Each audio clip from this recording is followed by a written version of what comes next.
ఈ మధ్య నేను ఒక బల్లను కొన్నాను మరియు అది ఒక బాక్సులో వేర్వేరు ముక్కలుగా ప్యాక్ చేయబడి నాకు ఇవ్వబడింది. ఆ బాక్సును నేను తెరిచిన వెంటనే మొక్కలు ప్రవాహం వలె నేల మీద ఒక్కసారిగా పడిపోయాయి. దానిలో చాలా మొక్కలున్నాయి కాబట్టి ఏది ఎక్కడ మొక్కో కనుగొనుటకు చాలా ఎక్కువ సమయం పట్టబోతుందని నాకు అర్థమైంది. కానీ ఆ మొక్కల మధ్యలో ఒక చిన్న సూచనల పుస్తకం నాకు కనిపించింది. కాబట్టి నేను కూర్చొని దానిని చదువుట ఆరంభించాను. దానిలోని మొదటి 2 పేజీలు మొదటి మెట్టును గూర్చినవి, తర్వాత 2 పేజీలు రెండవ మెట్టును గూర్చినవి, తర్వాత మూడవ మెట్టు. నేను ఆ చిన్న పుస్తకమును చదువుతుండగా ఆ బల్లను అమర్చు సుదీర్ఘమైన ప్రక్రియ చిన్న చిన్న మెట్లుగా విభజించబడియుండుట నాకు ఎంతో ఉపశమనం కలిగించింది. సరే, పాత నిబంధన లేఖనముల యొక్క సుదీర్ఘమైన చరిత్రను అర్థము చేసుకొనుటకు మనం ప్రయత్నించినప్పుడు కూడా అనేక విధాలుగా ఇలాంటిదే జరుగుతుంది. దేవుని కార్యములు మరియు వాక్యములు, ప్రజలు మరియు స్థలములను గూర్చి ఎంత ఎక్కువ సమాచారం ఉందంటే అది మనలను కొన్నిసార్లు తికమక పెట్టవచ్చు. కానీ మనము ఏకకాలిక పద్ధతిని తీసుకున్నట్లయితే, అనగా దాని చరిత్రను పలు దశలుగా విభజించి సమస్తమును ఏకీకృతము చేయునప్పుడు ఒక్కొక్క దశ మీద దృష్టి పెట్టగలిగితే ఆ పని మరింత నియంత్రణగాను మరింత ప్రయోజనకరముగాను ఉంటుంది. బైబిలానుసారమైన వేదాంత శాస్త్రమును కట్టుట అను మన పాఠ్యక్రమములో ఇది 2వ పాఠము. ఈ పాఠమునకు మేము పాత నిబంధన యొక్క ఏకకాలిక సంయోగము అని పేరు పెట్టాము. పాత నిబంధన చరిత్రలోని పలు సమయాలలో దేవుడు తన ప్రజలకు దశల వారీగా బయలుపరిచిన విషయములను బైబిలానుసారమైన వేదాంతవేత్తలు పరిశోధించిన విధానమును ఈ పాఠములో మనము చూస్తాము. మన మునుపటి పాఠములో చారిత్రకముగా లేఖనములను అర్థము చేసుకొనుట కొరకు క్రైస్తవులు 3 ముఖ్యమైన ప్రణాళికలను ఉపయోగించారని మనము చూశాము. సాహిత్య విశ్లేషణ అనగా కొన్ని దృక్కోణములను తెలియజేయుటకు రూపించబడిన ఒక సాహిత్య పటముగా బైబిల్ను చూచుట. అంశ విశ్లేషణ అనగా మన సమకాలీన లేదా సాంప్రదాయిక అంశములను మరియు ప్రశ్నలను ప్రతిబింబించు ఒక అద్దముగా బైబిల్ను చూచుట. మరియు చారిత్రక విశ్లేషణ అనగా అది నివేదించు చారిత్రక సన్నివేశములకు కిటికీగా బైబిల్ను చూచుట. బైబిలానుసారమైన వేదాంత శాస్త్రము ప్రాథమికముగా లేఖనముల యొక్క చారిత్రక విశ్లేషణ మీద దృష్టి పెడుతుంది అని, ప్రత్యేకముగా బైబిల్లో నివేదించబడిన చారిత్రక సన్నివేశములలో దేవుడు పాలు పంచుకున్న మార్గములను పరిశీలిస్తుంది అని కూడా మనము చూశాము.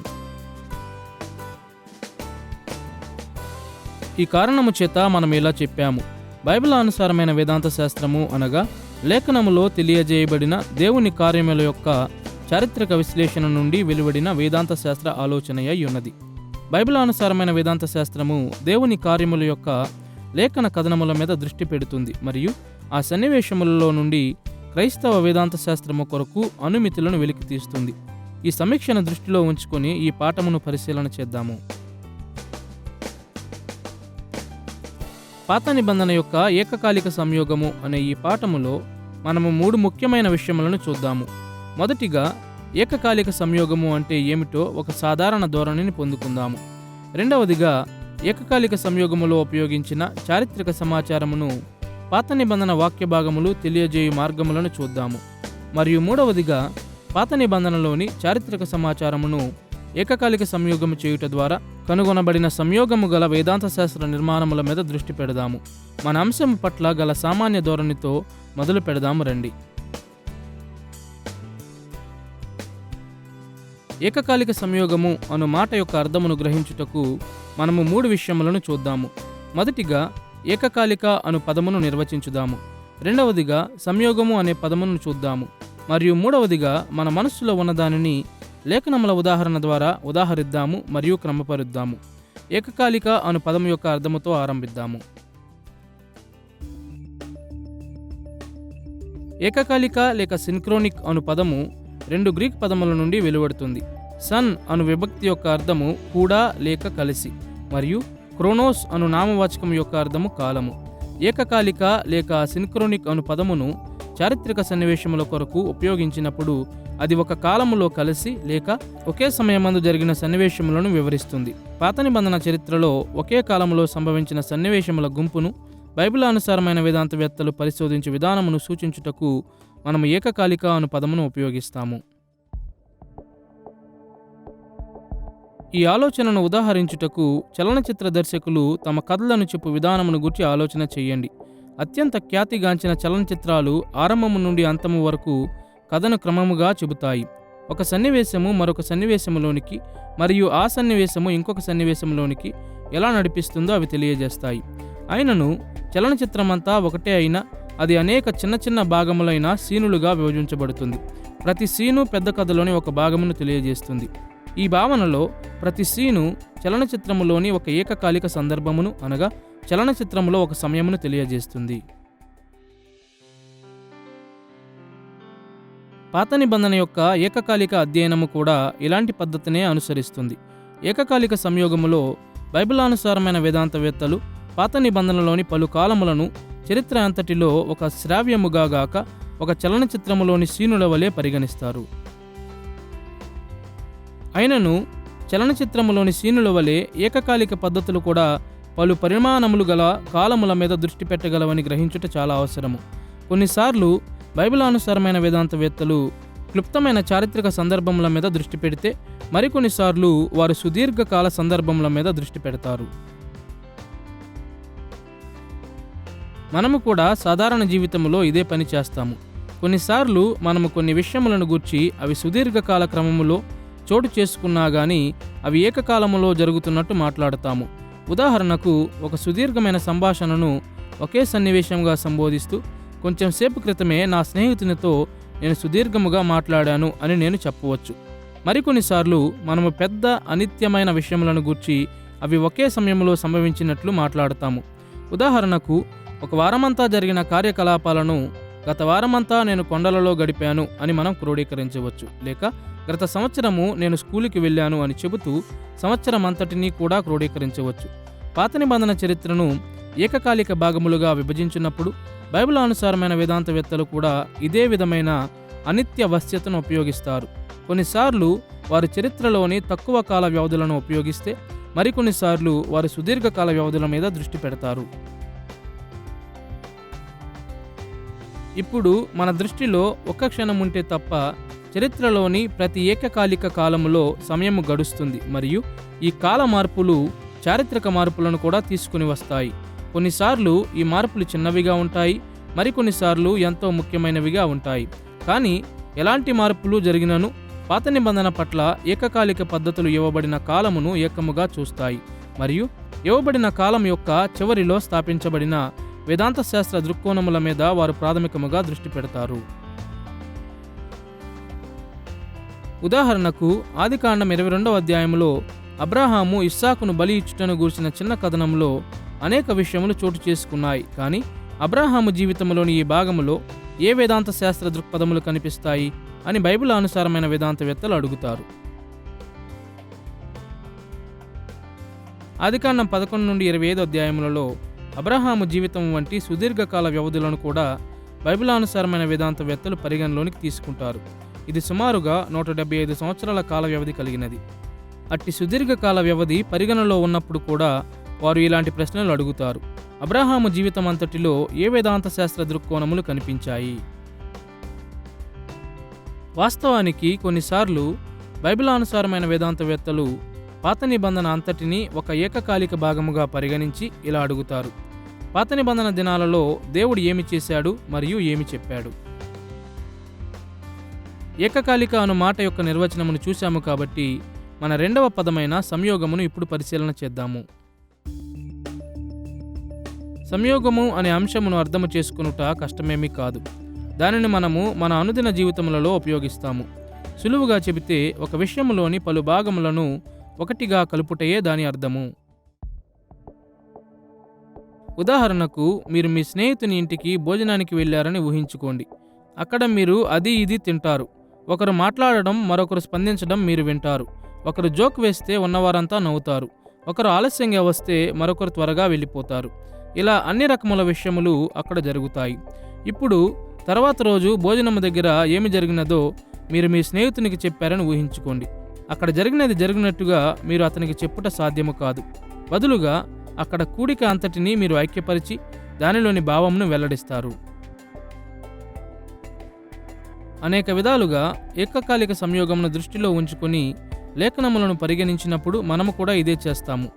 చరిత్రలోని ఒక కాలములో బయలుపరచబడిన వేదాంత శాస్త్ర భాగములు ఒక తార్కికమైన పొందికగల నిర్మాణములో అమర్చబడు పలు మార్గములను మనం వివరిస్తాము. ఏకకాలిక సంయోగములో ఒక కాలములోని పాత నిబంధన వేదాంత శాస్త్రం యొక్క తార్కిక నిర్మాణమును సమీక్షించుట ఏ విధముగా భాగమై ఉన్నదో తెలుసుకొనుటకు మనము 2 విషయములను చూద్దాము. మొదటిగా పాత నిబంధన తార్కిక స్వభావం యొక్క సాధారణ తిరస్కరణను చూద్దాము, మరియు రెండవదిగా దాని తార్కిక పొందికకు ఒక ఉద్ఘాటనను మనము అందించుదాము. పాత నిబంధన తార్కిక స్వభావం యొక్క సాధారణ తిరస్కరణతో ఆరంభించుదాము. 20వ శతాబ్దపు మధ్య భాగంలో ప్రతి శాఖల్లోనూ తర్కం యొక్క పాత్రను ఎత్తి చూపుతూ అనేక మంది విమర్శనాత్మక పండితులు బైబిలానుసారమైన వేదాంత శాస్త్రము మరియు క్రమబద్ధమైన వేదాంత శాస్త్రం మధ్య వ్యత్యాసము చూపారు. సాంప్రదాయిక క్రమబద్ధమైన వేదాంత శాస్త్రములో తర్కము ప్రాముఖ్యమైన పాత్రను పోషిస్తుంది గుర్తించుట చాలా సులభము. కానీ తర్కము బైబిలానుసారమైన వేదాంత శాస్త్రములో అంత పెద్ద పాత్రను పోషించకూడదని విమర్శనాత్మక వేదాంతవేత్తలు వాదించారు. ఈ చర్చలలోని చిక్కులు ఈ పాఠమునకు బయట కూడా ఉన్నప్పటికీ వారి అభిప్రాయమును ఉపయోగకరమైన విధములో మనము క్రోడీకరించవచ్చు. క్లుప్తముగా గ్రీకు ఆలోచనా విధానము అని వారు పిలిచిన దానికి తర్కము ప్రాథమికమైన స్వభావముగా ఉన్నది గాని హెబ్రీ ఆలోచనా విధానమునకు అది వేరుగా ఉన్నదని విమర్శనాత్మక వేదాంతవేత్తలు నమ్మారు. అనేక భాషాపరమైన మరియు సాంస్కృతిక సమీక్షల ఆధారంగా ఇంచుమించు క్రమబద్ధమైన వేదాంత శాస్త్రం వలనే గ్రీకులు కూడా వైరాగ్యము మరియు తార్కిక క్రమం మీద దృష్టి పెట్టారని వారు వాదించారు. మరియు దీనికి భిన్నముగా హెబ్రీ ఆలోచన విధానము ప్రతి దానిని చారిత్రక క్రియాశీలకముల వెలుగులో చూసింది అని సూచించారు. ఈ దృష్టికోణం ప్రకారం నమ్మకముల మధ్య ఉన్న తార్కిక పద్ధతులు లేక వేదాంత శాస్త్ర అనుబంధముల మీద పాత నిబంధన దృష్టి పెట్టలేదు, మరియు ఈ కారణము చేత పాత నిబంధన వేదాంత శాస్త్రమును సంయోగపరచుట హెబ్రీ బైబిలును అపార్థము చేసుకొనుట మరియు దానిని గ్రీకు ఆలోచన విధానంలోకి నెట్టివేస్తుంది. ఈ తిరస్కరణకు భిన్నముగా పాత నిబంధనలోని తార్కిక గుణము యొక్క ఉద్ఘాటన కనీసము 2 ఆధారముల మీద నిలవబడుతుంది. మొదటి స్థానంలో ఒకానొకప్పుడు అనేక మంది బైబిలానుసారమైన వేదాంతవేత్తలు ప్రతిపాదించిన గ్రీకు మరియు హెబ్రీ ఆలోచనా విధానములకు మధ్య ఉన్న వ్యత్యాసముల రకములను ఆధునిక అధ్యయనములు ప్రక్కనబెట్టాయి. ఈ ఆలోచనా విధానముల మధ్య అనేక వ్యత్యాసములు ఉన్నాయి గాని వాటి మధ్య పోలికలు కూడా ఉన్నాయి. రెండవ స్థానంలో పాత నిబంధన వేదాంత శాస్త్రము తర్కము మరియు తార్కిక ఆలోచన పట్ల గొప్ప ఆసక్తిని కనుపరుస్తుంది. శ్రద్ధగల తార్కిక విశ్లేషణ లేకుండా జీవితమును సరైన విధములో సమీక్షించలేము. ఇప్పుడు నిస్సందేహంగా దేవుని ఆలోచనలు మన ఆలోచనల కంటే ఉన్నతమైనవిగా ఉన్నాయి. కాబట్టి పాత నిబంధనలో బయలుపరచబడిన అనేక విషయములు మానవులకు మర్మములుగానే మిగిలిపోతాయి. అయినను ఆయన మనకు బయలుపరిచిన విషయములను గూర్చి తార్కికముగా ఆలోచన చేయుటలో గల విలువను ఈ సత్యము తిరస్కరించదు. పాత నిబంధన వేదాంత శాస్త్రములో తర్కము ఇమిడి ఉన్నదా లేదా అనున్నది ప్రశ్న కాదు, కానీ దానిలో తర్కము ఎలా ఇమిడి ఉండినది అనేదే ప్రశ్న. సాంప్రదాయిక క్రమబద్ధమైన వేదాంత శాస్త్రమును లోతుగా ప్రభావితము చేసిన అధికారిక పాశ్చాత్య తత్వవాద సంప్రదాయముల ప్రమాణములను పాత నిబంధన వేదాంత శాస్త్రము ఉపయోగించదు అనేది నిజమే. ఉదాహరణకు పాత నిబంధన చాలా తక్కువ స్థిరమైన సాంకేతిక పదములను ఉపయోగిస్తుంది. దాని వేదాంత శాస్త్రము పలు రకముల రచనా శైలులలో వ్యక్తీకరించబడుతుంది. పలువురు పాత నిబంధన రచయితలు వారి విశ్వాసం యొక్క పలు కోణములను ఉద్ఘాటించారు, మరియు పాత నిబంధన ఎక్కడా కూడా ఒక సార్వత్రికమైన తార్కిక వేదాంత శాస్త్ర వ్యవస్థను అందించదు. అదేవిధముగా లేఖనములో దేవుని ప్రత్యక్షతలు కూడా అక్కడక్కడ పొంతన లేకుండా లేక వ్యతిరేకంగా ఉన్నవి కావు. మనం ఈ పాఠములో తరువాత చూడబోచున్నట్టుగా దేవుని ప్రత్యక్షతలు ఆయన ప్రజలకు కొన్ని సన్నివేశములలోనికి మెలకువను ఇచ్చుట మాత్రమే గాక ఆయనను గూర్చి, తమను గూర్చి మరియు మిగిలిన సృష్టిని గూర్చి ఒక తార్కికమైన సంయోగ మార్గములలో అవగాహన, ప్రవర్తన మరియు భావనలను కలిగియుండుటకు నడిపించింది. ఏకకాలిక సంయోగమును గూర్చిన ఈ సామాన్య అవగాహనను దృష్టిలో పెట్టుకొనుట ఈ పద్ధతి యొక్క ఒక ఉదాహరణను బైబిలులోనే కనుగొనుటకు మనకు సహాయపడుతుంది. మనము లేఖనములను చూచుచుండగా పాత్రలు మరియు రచయితలు పాత నిబంధనను పలు చారిత్రక కాలములలోనికి విభజన చేసి అక్కడ వారు కనుగొనిన వేదాంత శాస్త్రమును సంయోగపరిచారని మనము కనుగొంటాము. వారు ఈ విధముగా లెక్కలేనన్ని సార్లు చేశారు గాని మన ఉద్దేశముల కొరకు మనము కేవలము ఒక ప్రాతిపదిక లేఖన భాగమును మాత్రమే చూద్దాము. రోమాపత్రిక 5వ అధ్యాయం 12-13 వచనాలలో పౌలు ఏమని వ్రాశాడో ఒకసారి చూడండి.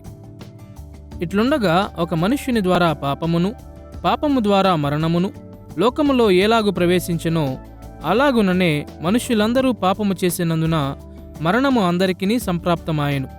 ఏలయనగా ధర్మశాస్త్రము వచ్చిన దనుక పాపము లోకములో ఉండెను గాని ధర్మశాస్త్రము లేనప్పుడు పాపము ఆరోపింపబడదు.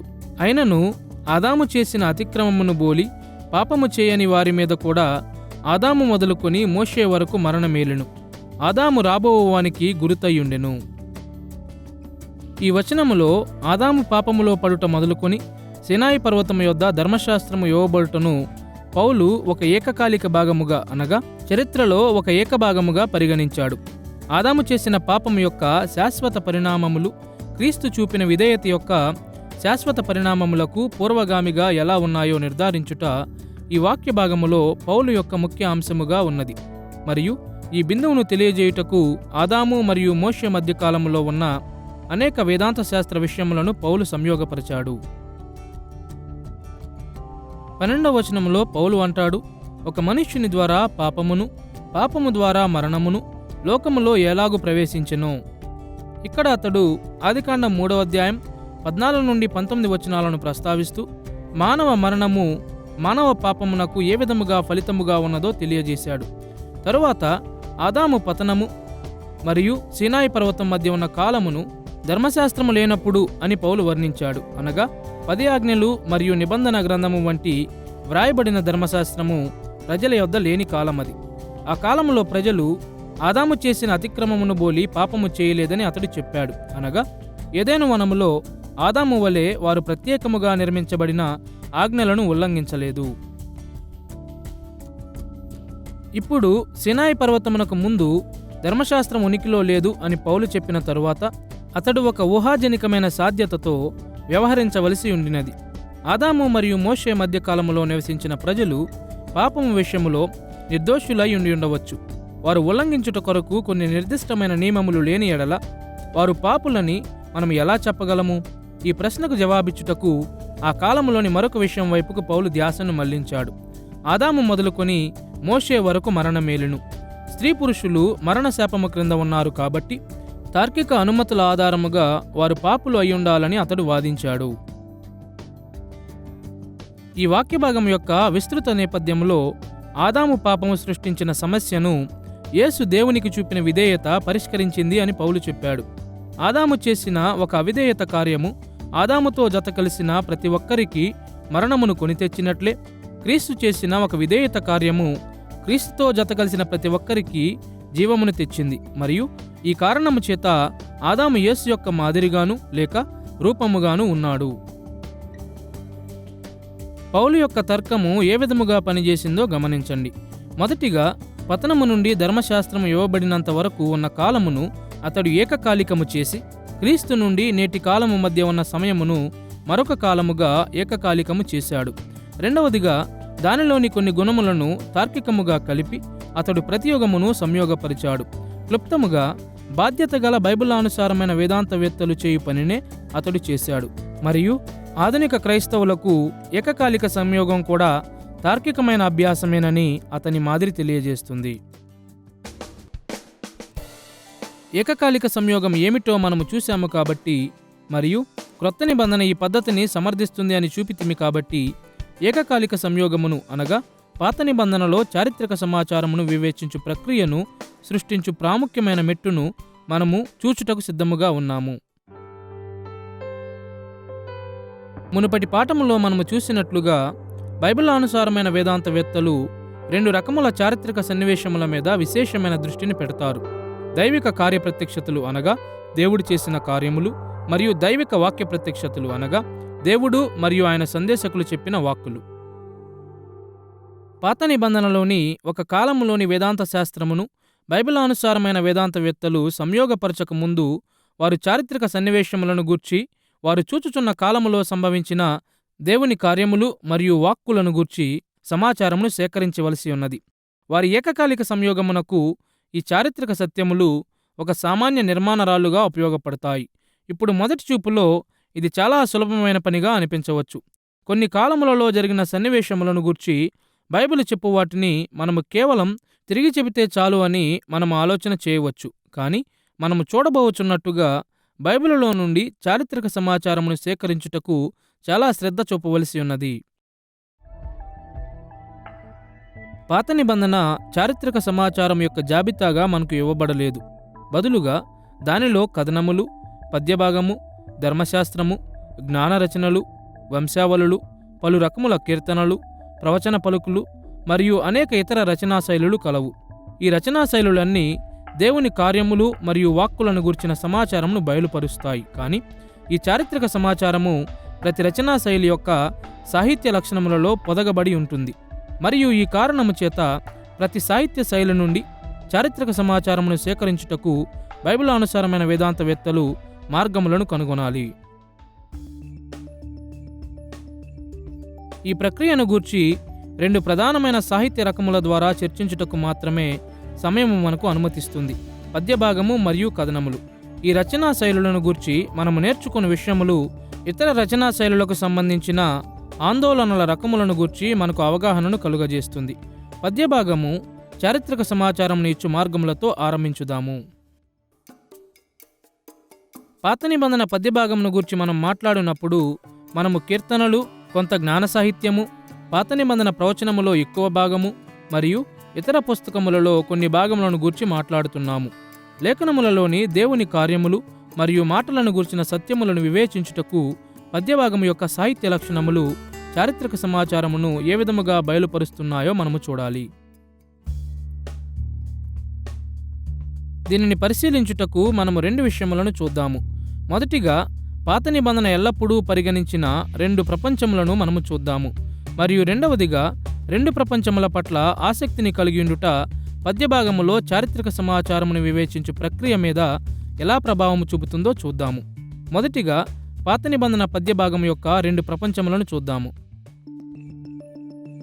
చరిత్రను గూర్చి మనకు సమాచారమునిచ్చు 2 వేర్వేరు ప్రపంచములను గూర్చి పాత నిబంధన కవులు ఆసక్తి కలిగియుండిరి. ఒకవైపున వారు వ్రాసిన ప్రపంచము పట్ల వారు ఆసక్తిని కనుపరిచారు. మనము దానిని ఆ ప్రపంచము అని పిలుస్తాము. ఆ ప్రపంచమును గూర్చి వ్రాయినప్పుడు దేవుని కార్యములు మరియు వాక్కులను గూర్చి వారు ఖచ్చితమైన సత్యములను ఇచ్చారు. మొదటి స్థానములో పద్యభాగము చాలాసార్లు భూతకాలం యొక్క కిటికీలను తెరచేది. ఉదాహరణకు, నిర్గమకాండము 15వ అధ్యాయము 1 నుండి 21 వచనాలలో మోషే మరియు మిరియాము ఎర్ర సముద్రము యొద్ద పాడిన పాట ఒక సుపరిచితమైన పద్యభాగముగా ఉన్నది. ఎర్ర సముద్రము యొద్ద దేవుడు చేసిన కార్యమును గూర్చి తన పాఠకులకు చారిత్రక సమాచారమును అందించుట కొరకు మోషే ఈ భాగమును నిర్గమకాండములో జోడించాడు. రెండవ స్థానములో పాత నిబంధన పద్యభాగము చాలాసార్లు రచయిత కాలములోని సమకాలీన చారిత్రక సమాచారమునకు కిటికీలను అందించింది. ఉదాహరణకు, దేవుని ధర్మశాస్త్రమును ధ్యానించవలసినదని మొదటి కీర్తన తెలియజేస్తుంది. దేవుని ధర్మశాస్త్రం యొక్క ప్రాముఖ్యతను వ్యక్తపరచుటకు, నమ్మకమైన సేవకుల కొరకు దేవుడిచ్చు నిరంతర ఆశీర్వాదములు మరియు పాపులకు ఆయన ఇచ్చు తీర్పులను గూర్చిన నమూనాల వైపుకు కీర్తనకారుడు ధ్యాసను మళ్లించాడు. ఈ విధముగా మొదటి కీర్తన ఆ కాలంలో జరిగిన సన్నివేశములను గూర్చి పాఠకులకు మెలకువను అనుగ్రహించింది.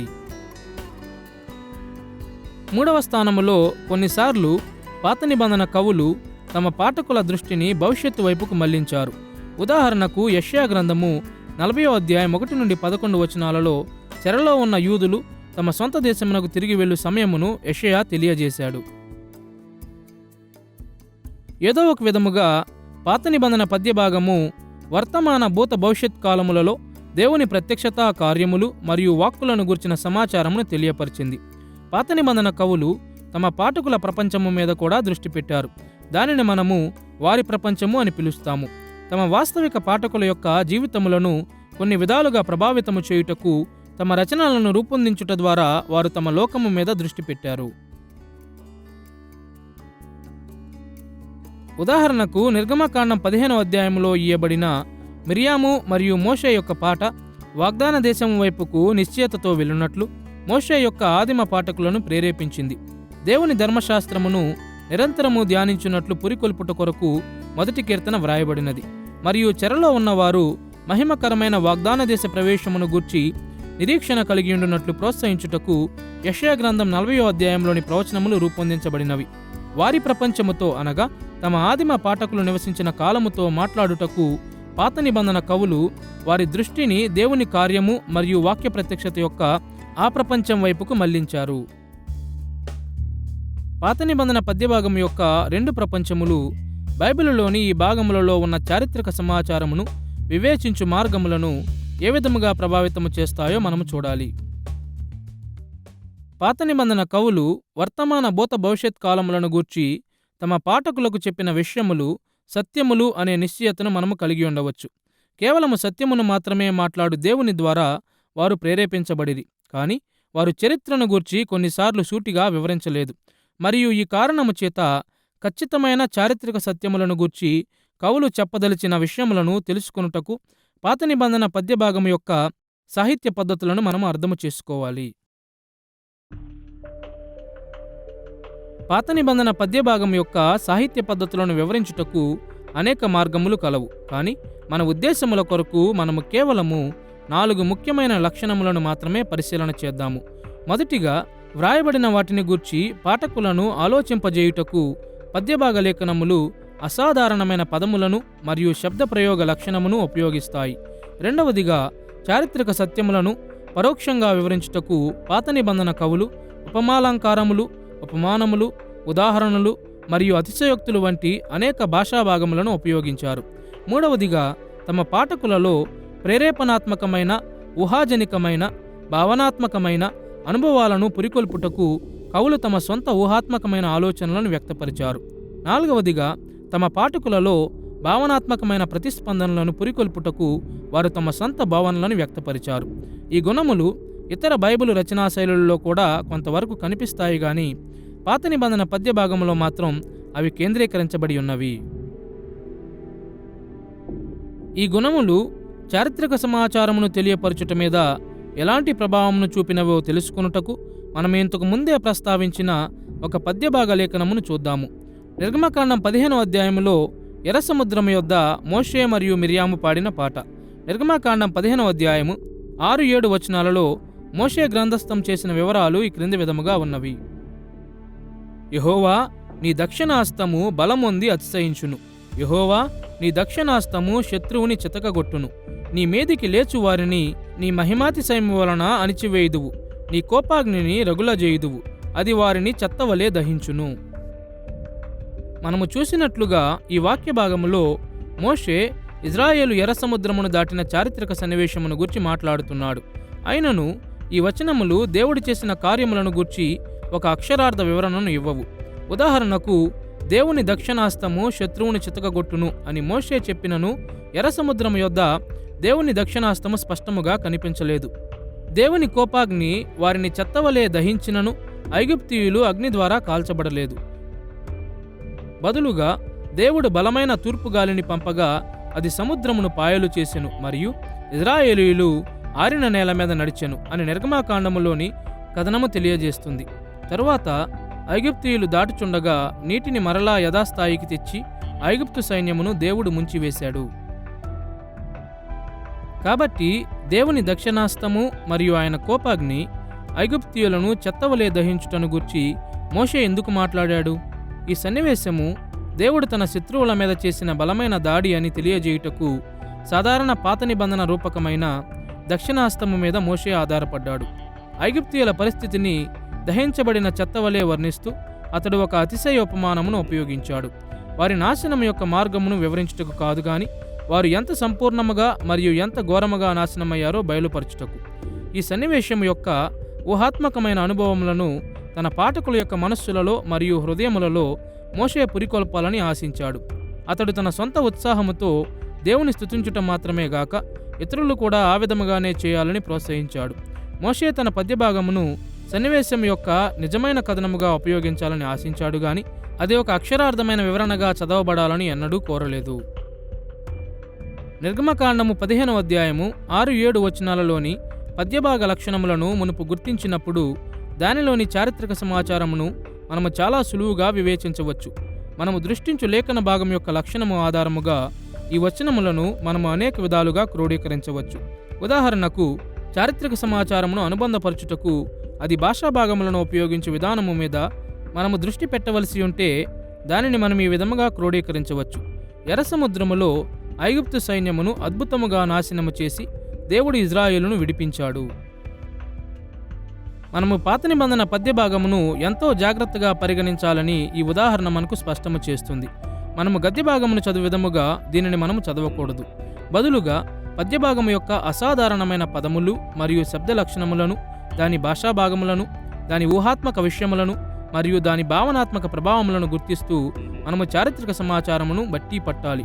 అప్పుడు మాత్రమే మన పాత నిబంధన వేదాంత శాస్త్రం యొక్క ఏకకాలిక సంయోగమునకు ఉపయోగపడు దేవుని కార్యములు మరియు వాక్కులను గూర్చి మరింత వాస్తవమైన అవగాహనలను మనము వెలికి తీయవచ్చు. పద్యభాగములో చారిత్రక సమాచారమును వివేచించు కొన్ని మార్గములను ఇప్పుడు మనము తెలుసుకున్నాము కాబట్టి ఇప్పుడు మనము పాత నిబంధన కథనమును చూడవలసి ఉన్నది.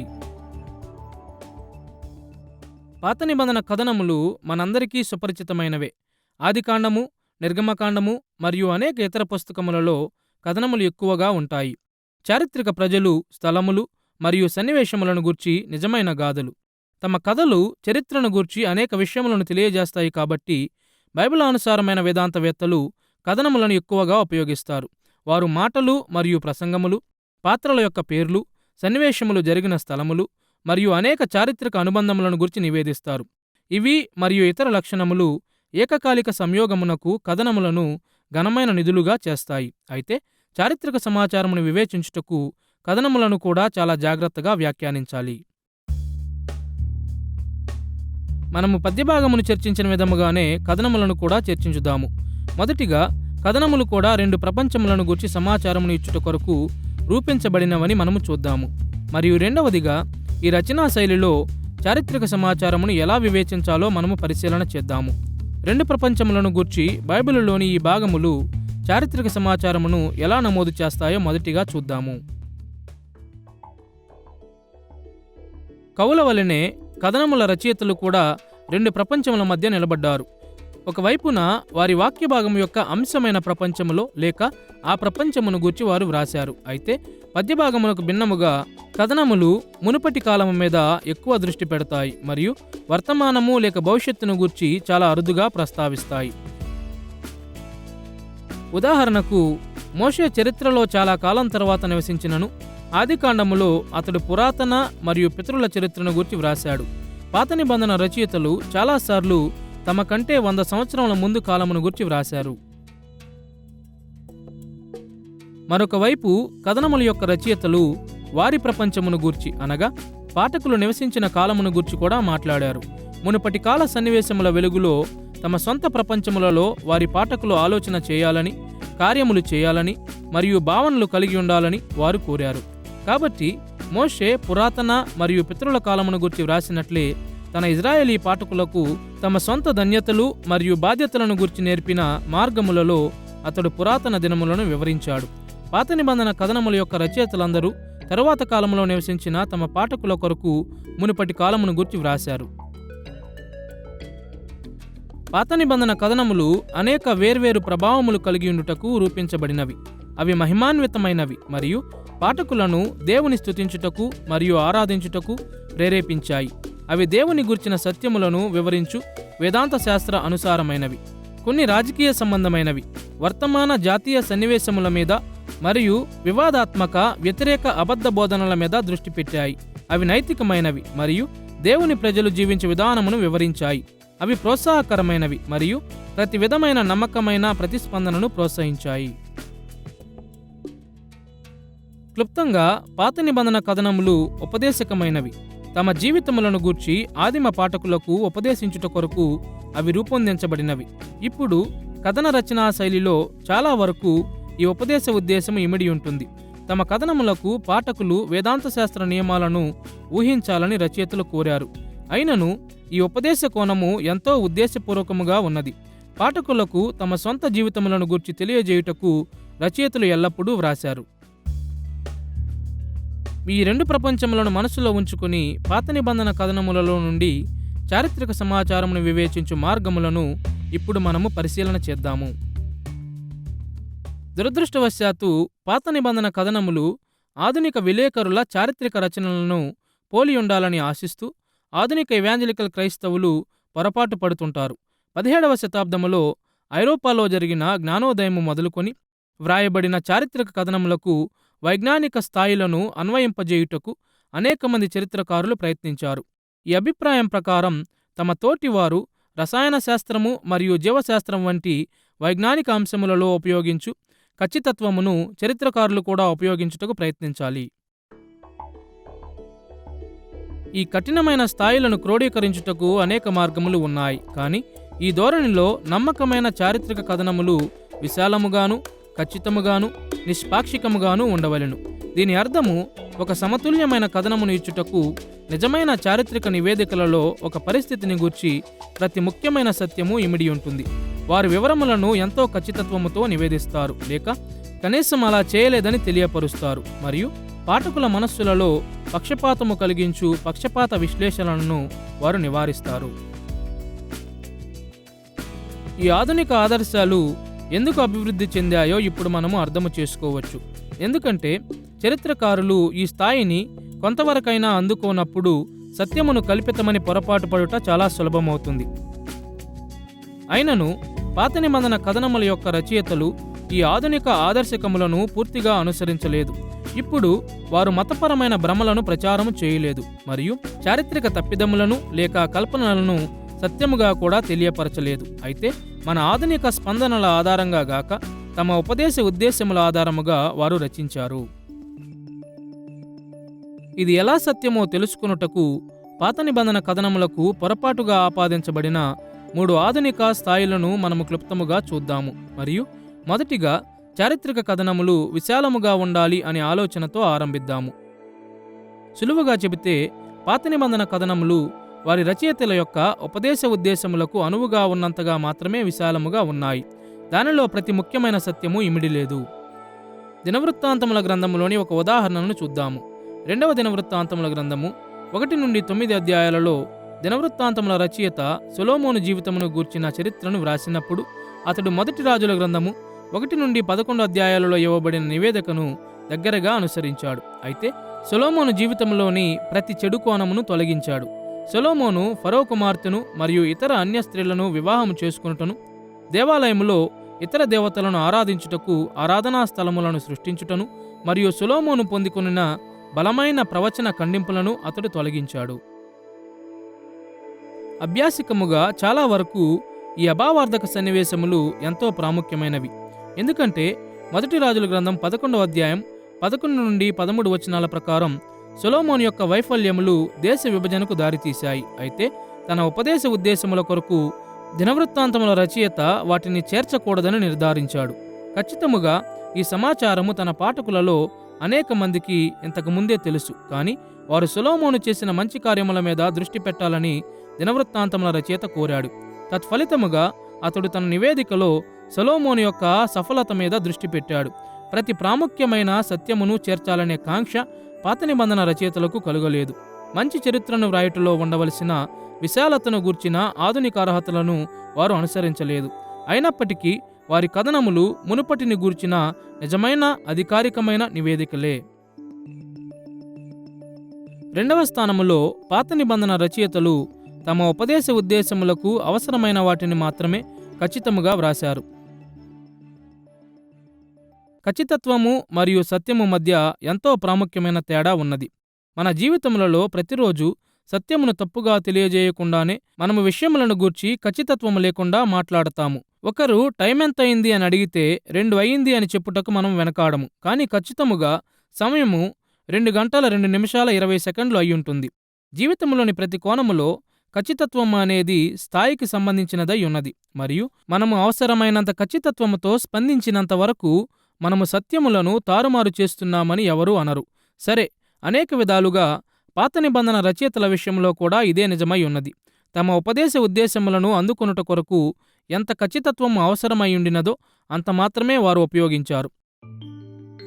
ఉదాహరణకు ఆదికాండము 1వ అధ్యాయం 7వ వచనములో భూమి యొక్క వాతావరణమును గూర్చి మోషే ఈ విధముగా వ్రాసిన రీతిని చూడండి.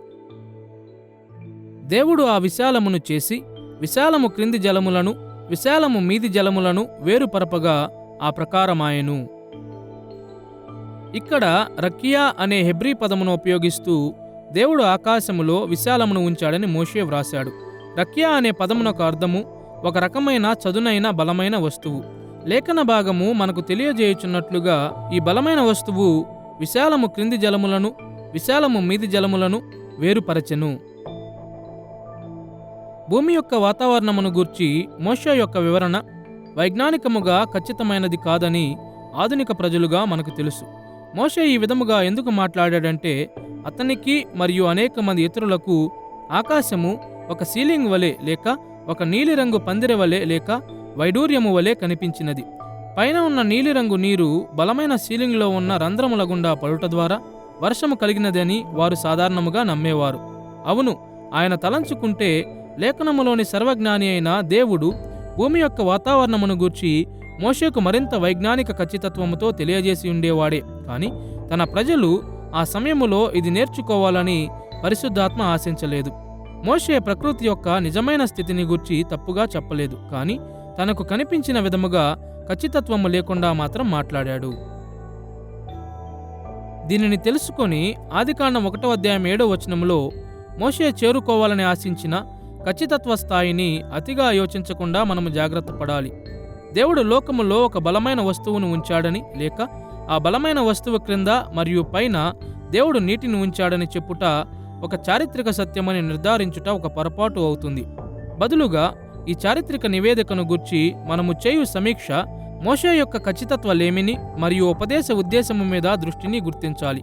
ఉదాహరణకు ఆదికాండము 1:7 ప్రకారం దేవుడు ఆకాశమును ఆజ్ఞాపించాడు అని, భూమిని నివాసయోగ్యముగా చేయుటకు దేవుడు ఆకాశమును స్థాపించాడు అని, మంచిగా ఉండు విధముగా దేవుడు ఆకాశమును నియమించాడు అని మనము సరిగానే చెప్పవచ్చు. మోషే మరియు ఇతర బైబిల్ రచయితలు చారిత్రక సత్యములను గూర్చి కేవలం తమ ఉపదేశ ఉద్దేశములను పొందుకున్నంత ఖచ్చితత్వముతోనే మాట్లాడిరి అను సత్యమును మనము అంగీకరించాలి. పాత నిబంధన కథనములలో మాటలు మరియు ఆలోచనల యొక్క నివేదికలను మనము పరిగణించినప్పుడు కూడా ఖచ్చితత్వమును గూర్చిన ప్రశ్న ముందుకు వస్తుంది. కేవలం ఒక ఉదాహరణను పరిగణించండి. 1 రాజుల గ్రంథము 9:5 మరియు 2 దినవృత్తాంతముల గ్రంథము 7:18 దేవాలయం యొక్క ప్రతిష్టలో సొలొమోను చేసిన ప్రార్థనకు స్పందనగా దేవుని మాటల యొక్క వర్ణనను మనము చూస్తాము. ఈ లేఖన భాగములను ఒకసారి పోల్చి చూద్దాము. 1 రాజుల గ్రంథం 9:5 దేవుడు చెప్పిన ఈ మాటలను మనము చదువుతాము. నీ సంతతిలో ఒకడు ఇజ్రాయేలీయుల మీద సింహాసనాసీనుడై ఉండక మానడని నీ తండ్రి అయిన దావీదునకు నేను సెలవిచ్చినట్లు ఇజ్రాయేలీయుల మీద నీ సింహాసనమును చిరకాలము వరకు స్థిరపరచుదును. 2 దినవృత్తాంతముల గ్రంథము 7:18 దేవుడు చెప్పిన ఈ మాటలను చదువుతాము. ఇజ్రాయేలీయులను ఏలుటకు స్వసంతతివాడు ఒకడు నీకుండకపోడని నేను నీ తండ్రి అయిన దావీదుతో చేసి ఉన్న నిబంధనను బట్టి నేను నీ రాజ్య సింహాసనమును స్థిరపరచుదును. ఇప్పుడు ఇవి ఒకే చారిత్రక సన్నివేశమును గూర్చి మాట్లాడుతున్నాయని ఈ 2 వచనముల యొక్క విస్తృత సందర్భములు స్పష్టము చేస్తున్నాయి గాని ఉపయోగించిన మాటలు మాత్రం ఖచ్చితముగా ఒకే విధముగా లేవు. 1 రాజుల గ్రంథములో దేవుడు దావీదుకు సెలవిచ్చాడు, కానీ 2 దినవృత్తాంతముల గ్రంథములో ఆయన దావీదుతో నిబంధన చేశాడు. 1 రాజుల గ్రంథములో నీ సంతతిలో ఒకడు ఇజ్రాయేలీయుల మీద సింహాసనాసీనుడై ఉండక మానడని దేవుడు చెప్పాడు. మరియు 2 దినవృత్తాంతముల గ్రంథములో ఇజ్రాయేలీయులను ఏలుటకు స్వసంతతి వాడు ఒకడు నీకుండకపోడని ఆయన సెలవిచ్చాడు. ఈ వ్యత్యాసములలో కొన్ని మాత్రమే లేఖన భాగములను ఎదుటి తరము వారికి అందించుటలో జరిగిన తప్పిదములు గాని అన్నీ కాదు. బదులుగా పాత నిబంధన కథనములు దేవుని యొక్క లేక ఇతరుల యొక్క మాటలు మరియు ఆలోచనలను అత్యంత ఖచ్చితముగా పునరావృతం చేయుటకు రూపొందించబడలేదను సత్యమును వారు ప్రతిబింబించారు. వాస్తవానికి రాజుల గ్రంథ లేఖకుడు లేక దినవృత్తాంతముల రచయిత ఎవరూ కూడా అత్యంత ఖచ్చితముగా ఉండుటకు ప్రయత్నించలేదు. వారు వ్రాసినది చారిత్రకముగా సత్యమయ్యున్నది. దేవుడు చెప్పిన దానిని వారు తప్పుగా తెలియపరచలేదు. అయితే వారి ఖచ్చితత్వ స్థాయిలు వారు కలిగియుండిన ఉపదేశ లక్ష్యముల ద్వారా నిర్ధారించబడినవి గాని ఖచ్చితమైన నివేదికల నమోదును గూర్చిన ఆధునిక ఆలోచనల ద్వారా కాదు. బాధ్యతాయుతమైన వ్యాఖ్యానము బైబిల్ నివేదికలకు సరిపోలు విధముగా దేవుడు చెప్పిన ఖచ్చితత్వ స్థాయిలను తెలియపరుస్తుంది. దావీదు వంశమును స్థాపిస్తానని దేవుడు చెప్పాడని మరియు దావీదుతో చేసిన నిబంధనను నిలబెట్టుటకు దేవుడు వాగ్దానము చేశాడని మనము నిశ్చయత కలిగి ఉండవచ్చు. మరియు దావీదు సంతతివాడు ఇజ్రాయేలును నిత్యము ఏలును. అయితే దీనికంటే ఎక్కువ ఖచ్చితత్వమును ఆశించుట మనలను తప్పుదోవ పట్టించవచ్చు.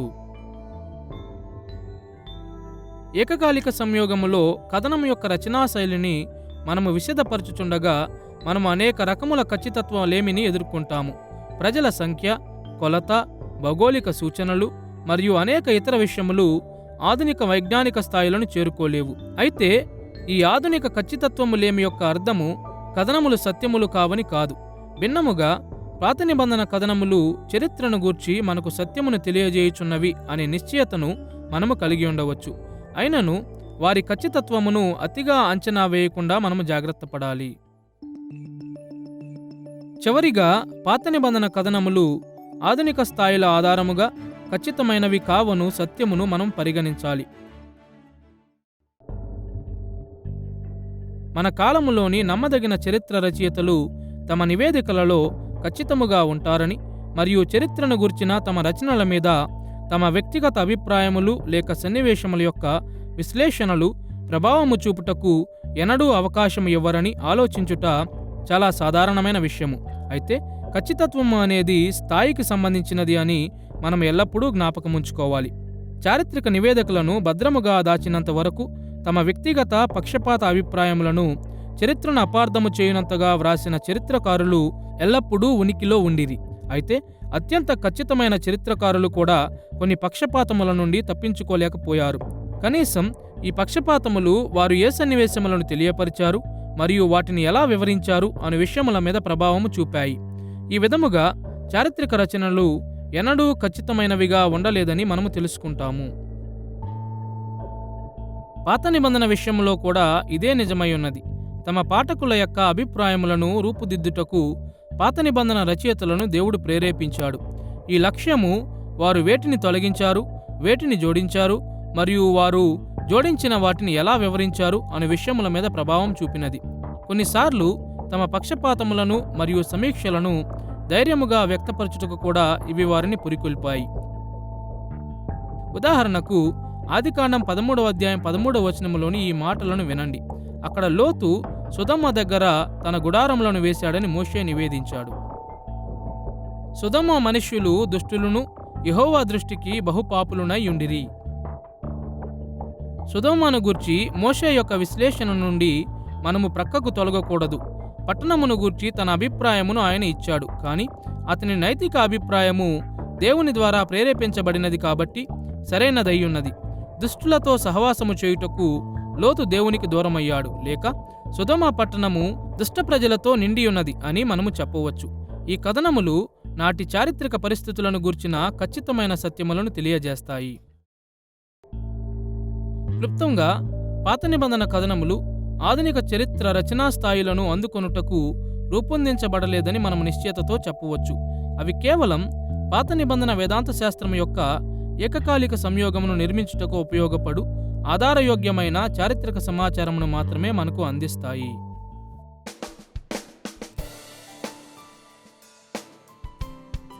పాత నిబంధనలో మనము చారిత్రక సమాచారమును వివేచించగల కొన్ని మార్గములను చూశాము కాబట్టి ఇప్పుడు మన చివరి అంశము మీద దృష్టి పెట్టవచ్చు: సంయోగ వేదాంత శాస్త్ర నిర్మాణములు. ఈ పాఠములోని ఈ భాగములో పాత నిబంధన చరిత్రలోని పలు కాలములలోని దేవుని ప్రత్యక్షతలు సంయోగకమైన తార్కికముగా పొందికగల వేదాంత శాస్త్ర నిర్మాణములను రూపొందించిన మార్గముల మీద దృష్టి పెడదాము. సంయోగ వేదాంత శాస్త్ర నిర్మాణములను గూర్చి మనము మాట్లాడునప్పుడు వేదాంత శాస్త్ర విషయములను గూర్చి పొందిక అయిన లేక తార్కికమైన దృక్కోణములను రూపొందించుట కొరకు దైవిక ప్రత్యక్షతలు ఒకటిగా కలుస్తాయి అని మన అర్థము. ఇప్పుడు దేవుడు బయలుపరిచిన సమస్త విషయములకు తార్కిక అనుబంధములను మానవులు పూర్తిగా అర్థము చేసుకుంటారని ఇక్కడ అర్థము కాదు. కానీ దేవుని ప్రత్యక్షతలు ఒకదానికొకటి వేరుగా లేవని మరియు అవి ఒకదానితో ఒకటి తార్కికముగా పొందికలేనివిగా లేవని దీని అర్థము. సరిగా పరిశీలన చేస్తే అవి నమ్మకం యొక్క తార్కిక పద్ధతులను లేక సంయోగ వేదాంత శాస్త్ర నిర్మాణములు అని పిలుచు వాటిని నిర్మిస్తాయి. ఈ అంశములను గూర్చి మనము 2 ముఖ్యమైన మార్గములలో పరిశీలన చేద్దాము. మొదటిగా, పాత నిబంధనలోని ఈ సంయోగ వేదాంత శాస్త్ర నిర్మాణములను వివేచించుట కొరకు మనము ఆధారపడవలసిన వివిధ మూలములను మనము చూద్దాము. మరియు రెండవదిగా, ఈ వేదాంత శాస్త్ర నిర్మాణములు అనేక స్థాయిలలో కనిపిస్తాయని మనము చూస్తాము. మనము మనసులో ఉంచుకొనవలసిన వివిధ మూలములను మొదటిగా చూద్దాము. మనము వేదాంత శాస్త్ర నిర్మాణములను వివేచించు వివిధ మూలములను అన్వేషించుచుండగా మనము మొదటిగా బైబిల్ ప్రత్యక్షతలను చూద్దాము మరియు రెండవదిగా బైబిలేతర ప్రత్యక్షతలను చూద్దాము. మనము లేఖనమును అనువదించు ప్రతిసారి మనకు అందుబాటులో ఉండు ప్రతి వనరును ఉపయోగించుకొనుటకు మనము సిద్ధముగా ఉండాలి. కానీ ఈ 2 సామాన్య వనరుల శ్రేణులను గూర్చి ఆలోచించుట ఉపయోగకరముగా ఉంటుంది. మొదటిగా, మనకు వేదాంత శాస్త్ర నిర్మాణములను చూపించు బైబిల్ ప్రత్యక్షతలను చూద్దాము. పాత నిబంధన చరిత్రలోని ఏ కాలములోనైనా వేదాంత శాస్త్ర నిర్మాణములను మనము వివేచించినప్పుడు లేఖనములు కేంద్ర అంశముగా ఉన్నవి. కానీ ఎల్లప్పుడూ ఎదురయ్యే ప్రశ్న ఒకటి ఉన్నది: మనము లేఖనములో ఏ భాగములను చూడవలసి ఉన్నది? మన సంభాషణ కొరకు మనము చూస్తున్న కాలమునకు అనుబంధముగా ఈ ప్రశ్నను 3 రకముల బైబిల్ వాక్య భాగములుగా విభజించుదాము. మొదటిగా, ఏకకాలిక వాక్య భాగములు అనగా పరిగణనలో ఉన్న చారిత్రక కాలముతో వ్యవహరించు లేఖన భాగములు. రెండవదిగా, పూర్వభావ వాక్య భాగములు అనగా పరిగణనలో ఉన్న చారిత్రక కాలమునకు ముందు ఉన్న చరిత్రతో వ్యవహరించు బైబిల్ భాగములు. మరియు మూడవదిగా, ఉపక్రమ వాక్య భాగములు అనగా తదుపరి కాలములోని ప్రత్యక్షతతో వ్యవహరించు లేఖన భాగములు. ఏకకాలిక బైబిల్ వాక్య భాగములు వేదాంత శాస్త్ర నిర్మాణములను వివేచించుటలో మనకు ఎలా సహాయపడతాయో మొదట చూద్దాము. ఈ సందర్భంలో ఏకకాలిక లేఖన భాగములను గూర్చి మనము మాట్లాడునప్పుడు మనము ఒకే కాలంలో వ్రాయబడిన వాక్య భాగములను గూర్చి మాట్లాడుట లేదు గాని ఒకే కాలమును వివరించు వాక్య భాగములను గూర్చి మాట్లాడుతున్నాము.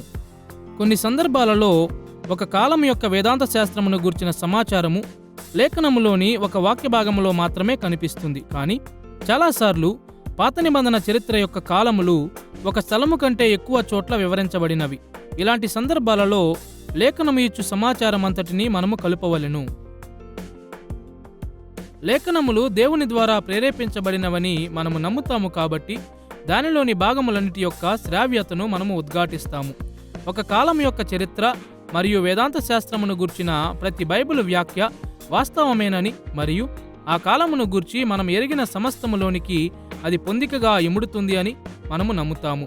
బైబిల్ రచయితలు ఒకరినొకరు ఖండించరు, బదులుగా వారు శ్రావ్యతతో ఒకరినొకరు ప్రోత్సహించుకుంటారు.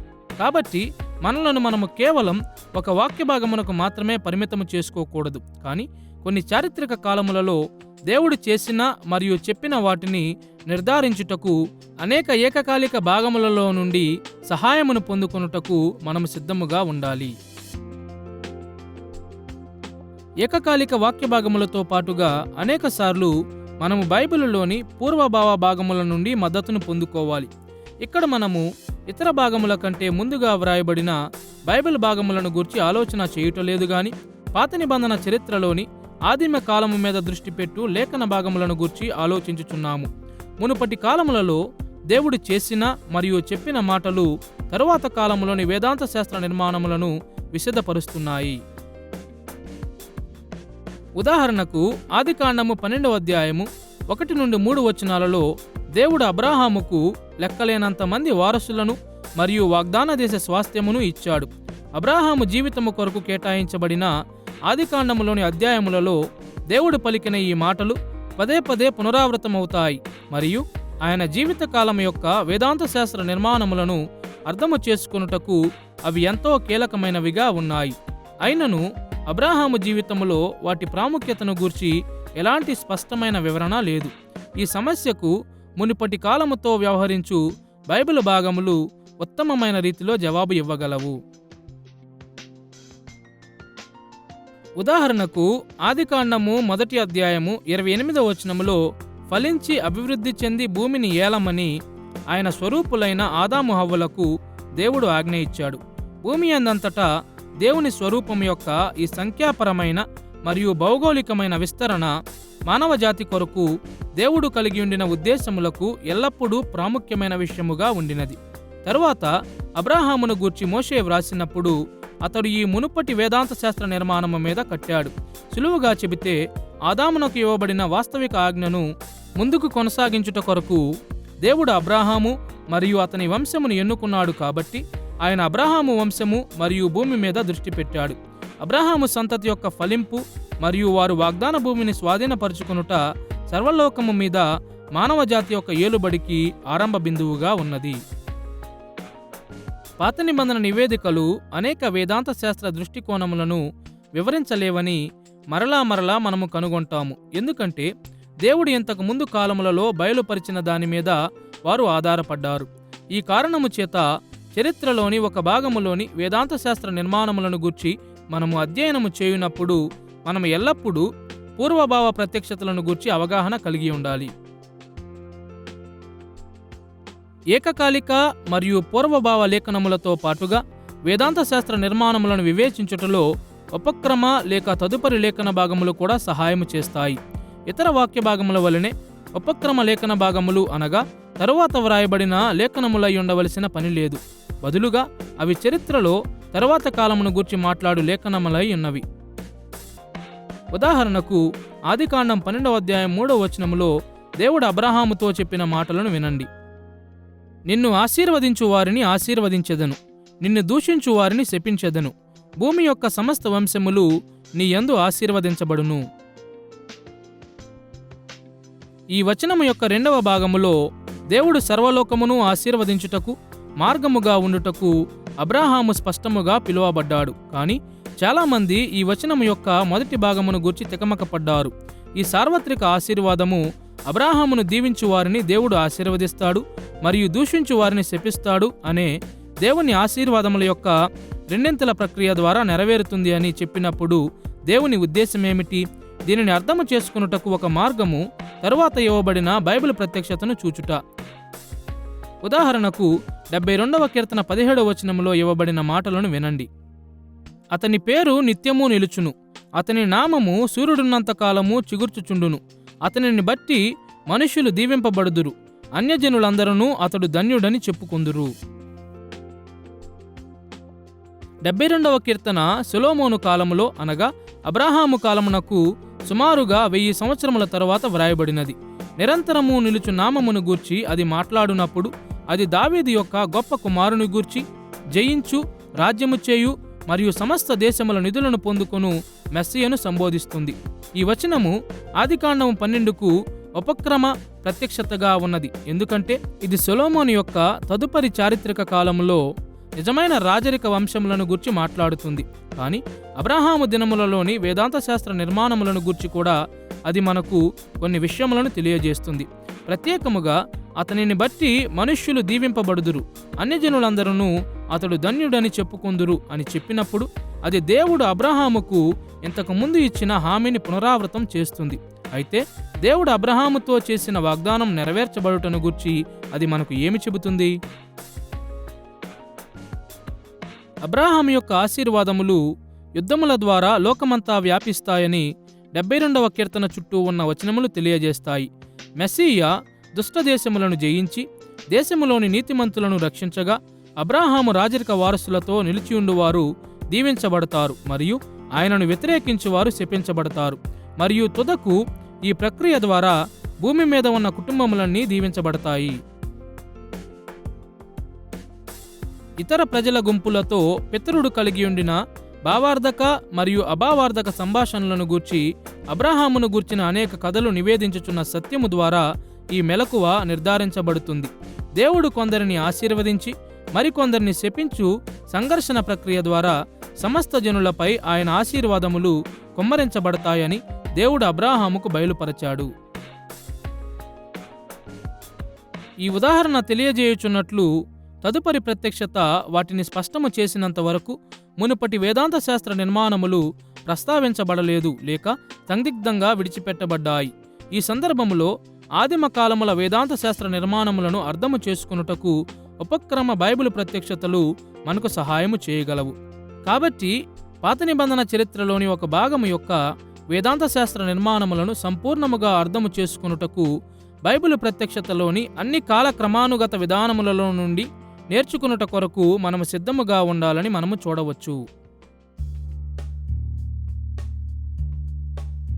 పాత నిబంధన కాలములను శాసించిన వేదాంత శాస్త్ర నిర్మాణములను చూచుటలో మనకు సహాయపడు రెండవ ముఖ్యమైన మూలము వైపుకు మనము తిరగవలసి ఉన్నది.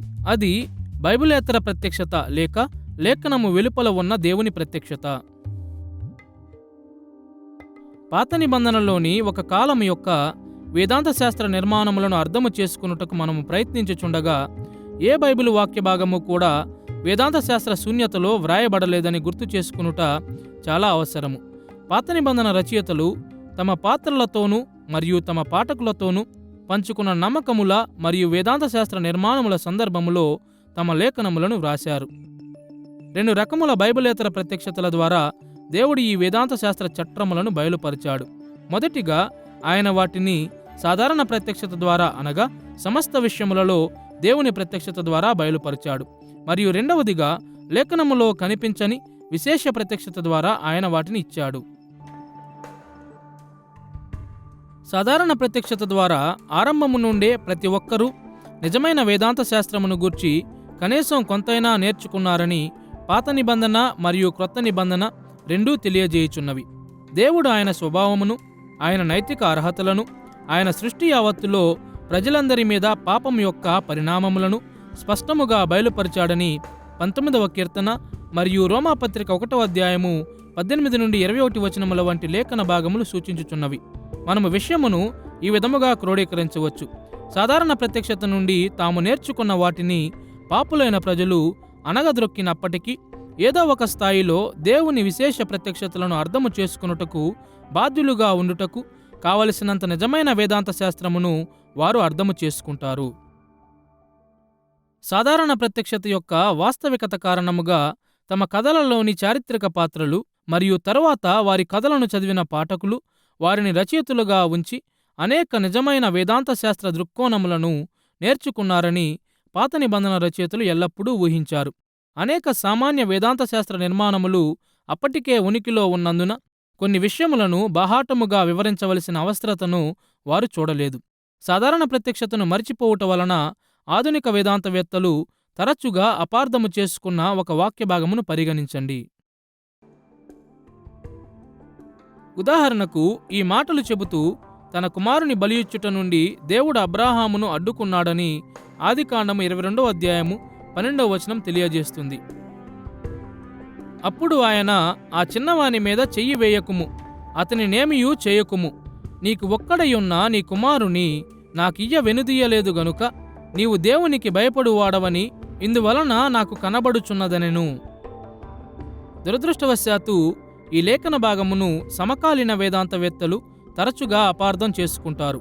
నీవు దేవునికి భయపడువాడవని ఇందువలన నాకు కనబడుచున్నదనెను అని దేవదూత చెప్పెను గనుక కథలోని ఈ సమయములో అబ్రాహాము ఏమి చేయబోతున్నాడో దేవుడు ఎరిగి ఉండలేదని అబ్రాహాము నమ్మాడని అనేక మంది అనువాదకులు సూచించారు.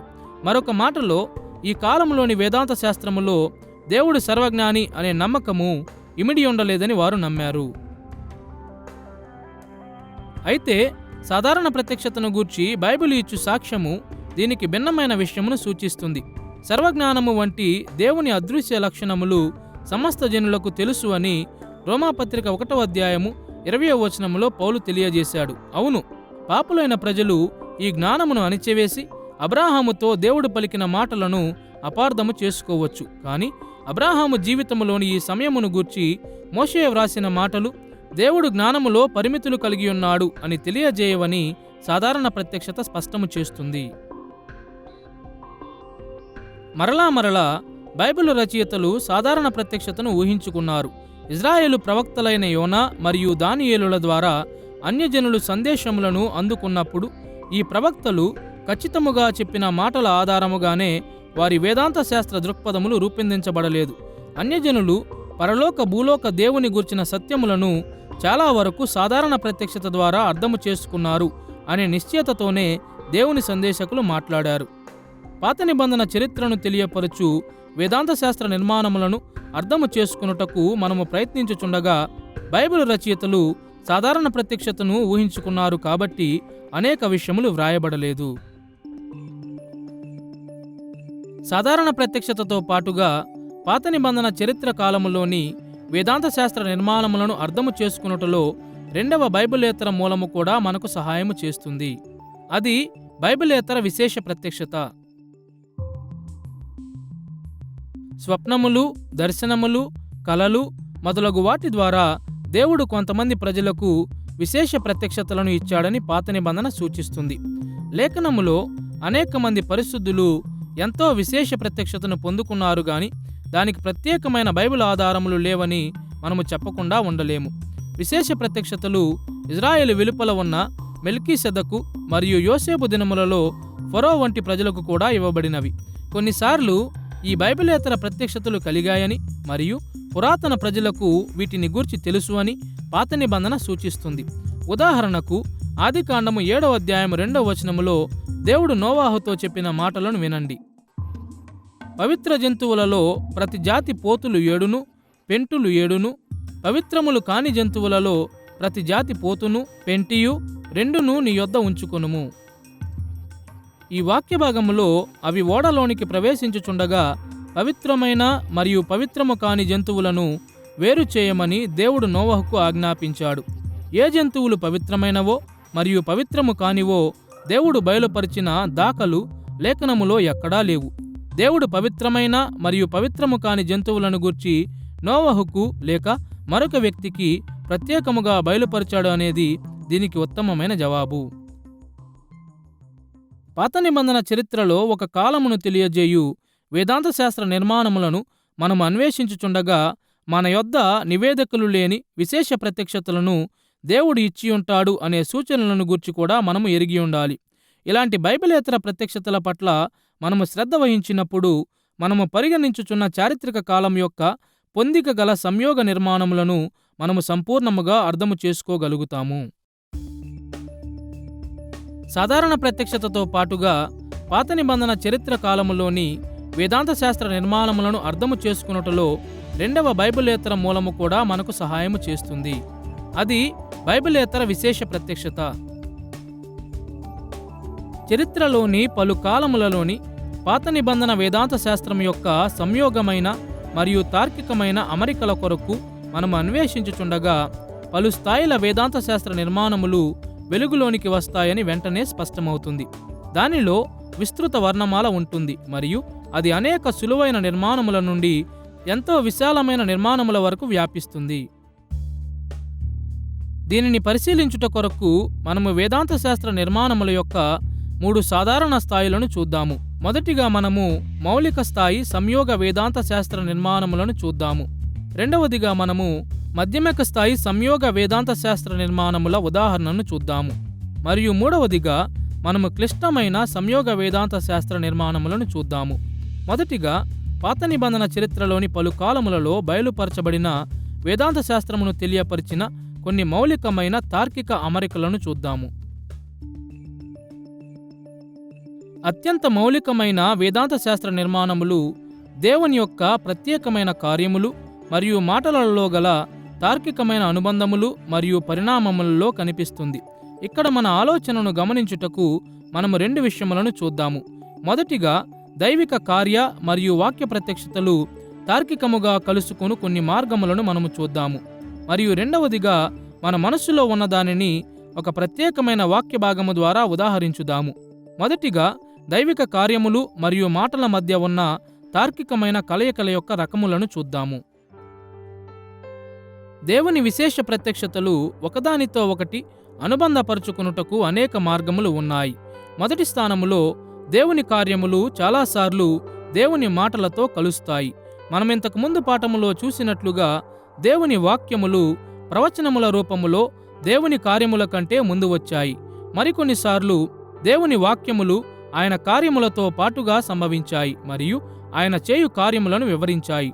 మరికొన్ని సమయాలలో ఆయన మాటలు ఆయన కార్యముల తరువాత వచ్చాయి మరియు మునుపటి కాలములో దేవుడు చేసిన కార్యముల యొక్క ప్రాముఖ్యతను గురించి తెలియపరిచాయి. అదే సమయములో దేవుని కార్యములు ఆయన మాటలను కొంత విపులపరిచాయి. ఉదాహరణకు, ఆయన మాట్లాడుటకు ముందు దేవుడు కార్యములు చేసినప్పుడు ఆయన కార్యములు ఆయన చెప్పబోవు మాటల కొరకు మార్గమును సిద్ధపరిచాయి. దేవుడు ఇంచుమించు ఆయన మాటలతో పాటుగా కార్యములను చేసినప్పుడు ఆయన కార్యములు ఆయన చెప్పిన మాటల యొక్క అర్థమును స్పష్టపరిచాయి. మరియు అవును, దేవుడు మాట్లాడిన తరువాత కార్యములు చేసినప్పుడు ఆయన మునుపటి మాటలను నెరవేర్చుట కొరకు ఆయన అలా చేశాడు. కానీ దీనితో పాటుగా దేవుని కార్యములు ఆయన ఇతర కార్యములతో తార్కికముగా కలుసుకొనున్నప్పుడు మౌలిక వేదాంత శాస్త్ర నిర్మాణములు ఏర్పడతాయి. ఈ సందర్భములలో తార్కికమైన పొందికను అనేక విధాలుగా చూడవచ్చు.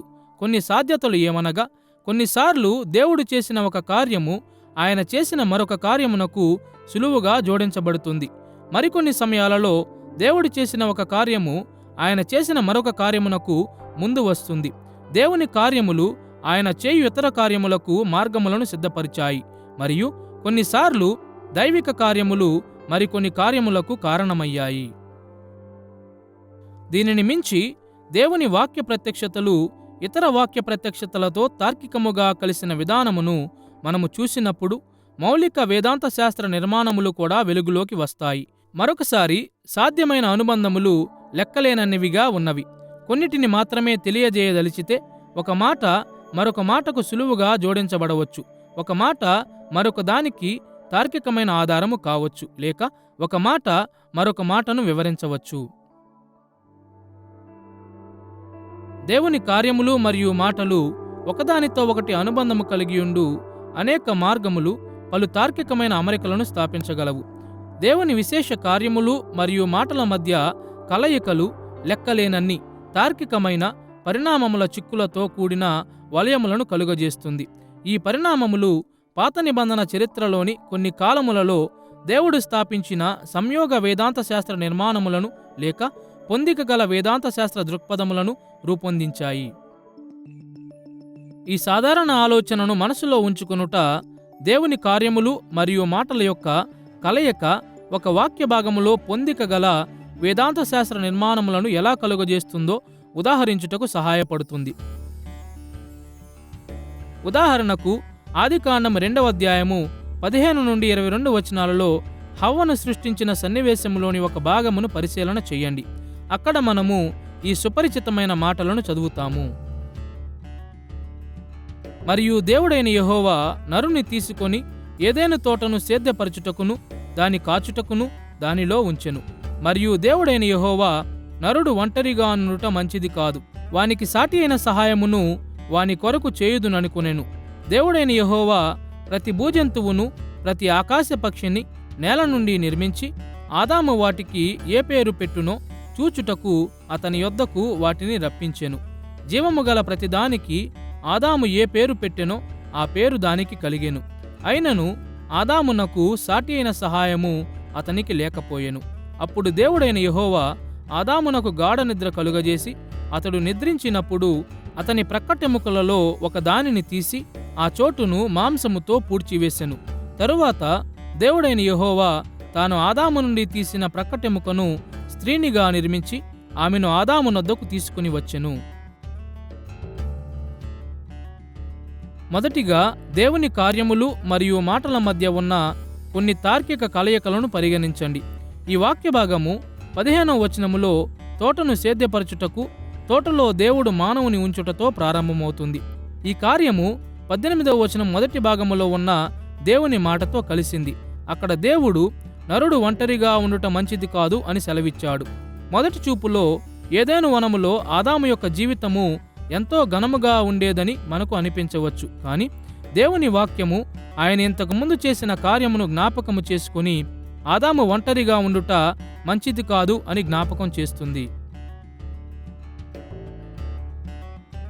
అదేవిధముగా 18వ వచనము యొక్క 2వ భాగములోని వానికి సాటి అయిన సహాయమును వాని కొరకు చేయుదును అను మాటలు 22వ వచనములో స్త్రీని చేయుట ద్వారా దేవుని కార్య నెరవేర్పును ప్రవచించాయి.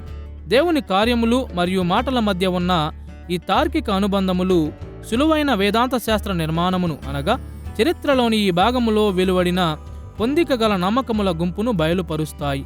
ఆయన తోటను సేద్యపరచుటకు దేవుడు మానవులను సృష్టించాడు, కానీ అందుకొరకు స్త్రీ పురుషుల యొక్క అవసరత ఉండినది.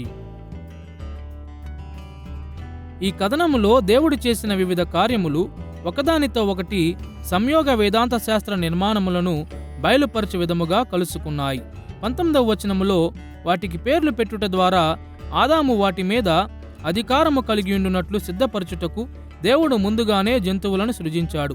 ఆదాము తన కొరకు సాటి అయిన సహాయమును జంతువులలో పొందలేదని 20వ వచనము తెలియజేస్తుంది. మరియు జంతువులతో ఆదాము చేసిన పాలుపంపుల యొక్క ఉద్దేశమును గూర్చి ఇది కొంతవరకు మాత్రమే వివరిస్తుంది. ఈ దేవుని కార్యములు ఒక సులువైన వేదాంత శాస్త్ర దృక్పథమును అనగా తార్కికమైన మార్గములో వీటిని చూచు విధానమును బయలుపరిచాయి. దేవుడు జంతువులను ఏలుటకు మానవులను తయారు చేశాడు గాని వాటిలో తమ సాటి అయిన సహాయమును వెదుకుకొనుటకు కాదు. చివరిగా 18వ వచనములోని 2 బయలుపరచు మాటల మధ్య ఉన్న తార్కిక కలయికను కూడా మనము చూడవచ్చు. ఒకవైపున నరుడు ఒంటరిగా నుండుట మంచిది కాదు అని దేవుడు సెలవిచ్చాడు. వానికి సాటి అయిన సహాయమును వాని కొరకు చేయుదును అని దేవుడు సెలవిచ్చుటకు ఈ కథనమే కారణము. నరుని యొక్క ఒంటరితనమునకు దేవుడిచ్చిన పరిష్కారము సాటి అయిన సహాయమును సృజించుట అను పొందిక గల వేదాంత శాస్త్ర దృష్టికోణమును ఈ తార్కిక అనుబంధము బయలుపరుస్తుంది. ఈ సులువైన ఉదాహరణ పాత నిబంధనలో మనము మరలా ఎదుర్కొన్న విషయమును ఉదాహరిస్తుంది. సంయోగ వేదాంత శాస్త్ర నిర్మాణములు, పొందిక గల వేదాంత శాస్త్ర దృష్టికోణములు దేవుని కార్యములు మరియు మాటల మధ్య ఉన్న కలయికల ద్వారా బయలుపరచబడతాయి. పాత నిబంధన చరిత్రలోని కాలములను వర్ణించిన మధ్యమిక స్థాయి వేదాంత శాస్త్ర నిర్మాణములను ఇప్పుడు మనము చూడాలి. మధ్యమిక లేక కొంతవరకు క్లిష్టత కలిగి ఉన్న సంయోగ వేదాంత శాస్త్ర నిర్మాణముల పట్ల మనము శ్రద్ధ వహించినప్పుడు దేవుడు చేసిన కొన్ని కార్యములు మరియు మాటల యొక్క ప్రాముఖ్యత స్పష్టమవుతుంది. మనం ఇంతకు ముందు చూసినట్లు దేవుని యొక్క ఏ కార్యములు మరియు మాటలు ఒకదానికి వేరుగా మరొకటి జరగలేదు. ఆయన కార్యములు మరియు మాటల గుంపుల విషయములో కూడా ఇదే నిజమై ఉన్నది. అవి మనము చూచుచున్న చరిత్ర కాలమును వర్ణించు ఇతర మరింత క్లిష్టమైన వేదాంత శాస్త్ర నిర్మాణములలో చక్కగా అమర్చబడతాయి.